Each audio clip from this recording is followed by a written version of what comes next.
Bridges are essential to modern human existence. They allow us to traverse past rocky terrain and dangerous bodies of water, and even allow us to cross safely with the ground miles beneath our feet. They unite places, encourage trade and socialism, allow us to see our friends and family easily, and travel more economically, all thanks to the accessibility of modern bridges. My university degree and professional year has been a journey, not unlike crossing a bridge. Crossing a bridge is easy. You travel from point A to point B to arrive at a new destination. But it turns out that my grasp exceeded my reach. The bridge had to be built in order to be used. My practical experience as a pre-service English teacher showed me that there is a lot more construction involved than I originally thought.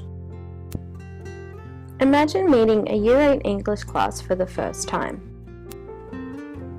Imagine seeing them across a river, waving and saying hello, but you introduce yourself and get to teaching. But it's harder than you thought, because the river is loud and gushing. But you think to yourself, the students understand the basic concepts I'm delivering, right? But as I had feared in the back of my mind, I only saw eyeballs glazing. I had to come up with a way to make my lessons more amazing. This was when my mind's eye constructed a bridge over that same gushing river. If I can come up with a way to cross the river, I could communicate with these students personally and thus more effectively. But how do I do that? I thought to myself, every bridge starts with a foundation, and strong bridges are held up with twine and mathematically placed materials in order to maximize stability and longevity. That was when I realized that building this bridge was going to take a lot of pieces. First, the importance of building bonds with each student individually, so I endeavored to learn each student's learning paths and what their hopes for future travels might be.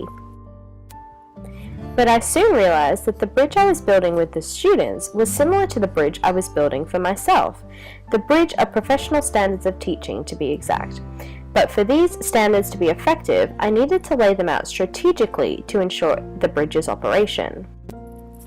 I had to start with the professional knowledge I had gathered throughout my undergraduate degree, so with the help of my construction site manager or supervising teacher, I made sure I had a solid understanding of the content I was teaching, and thus I had my first rung. Now to the middle of the bridge, practice and engagement, but these rungs proved to be a challenge. So as I continued to teach my Year 8 English class, I soon realized that I couldn't have just one classroom bridge for every student to get from point A to point B, because some students found the path was more difficult than others. So I had to adapt my teaching practice to provide the students with a bridge that had multiple lanes, exits and off-ramps to allow the traffic to flow and essentially allow my classroom to function.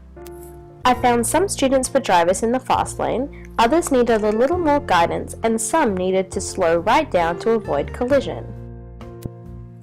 Therefore, as a teacher, I learned individualized construction is key. Instead of forcing students through with the rest of the traffic, what I discovered on placement is that it's more effective to construct and use special bridge to help each student eventually get across. This is the process I employed while on placement, and it resulted in a strong foundation of knowledge, practice, and engagement that was all my own because I had built my own bridge to get across to the other side. And it is only with this strong foundation that the construction of my graduate English teacher bridge had been successful. But there was still a piece missing in my students' bridges.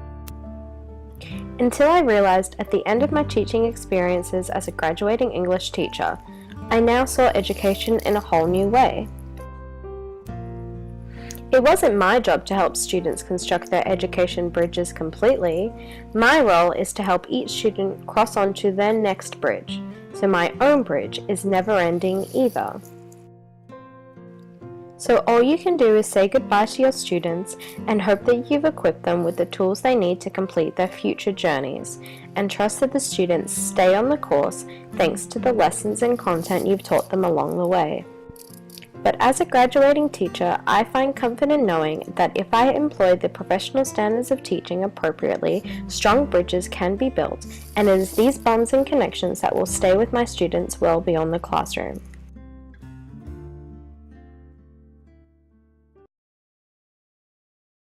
Created using Powtoon.